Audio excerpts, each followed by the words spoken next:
let's talk about the seated overhead press. 2 ways to go about your seated overhead press. You can either do it with support or without support with the actual bench. So if you want support and you feel like you need a little bit more bracing on the back side of the body, so that way you don't really overarch and push that chest towards the ceiling, raise that back side of the bench up as perpendicular or vertical as possible.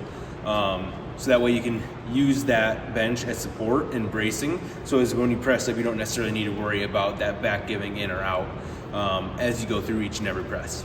So we have 3 points of contact no matter what, both feet and your butt.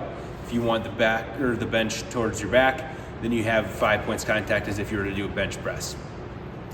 To get started though with your overhead pressing, we're gonna do it in a military press action. So we're gonna grab those dumbbells off the ground, we're gonna put them towards the legs, and just like you do on a bench press where you're gonna try to kick your legs up, try to get to about shoulder height to start.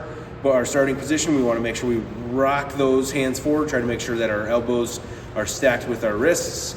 From there, we're gonna go from the shoulders up to the ears, and every single press that we go through from here, inhale first, exhale, pressing towards the ceiling, and then also back down. So each press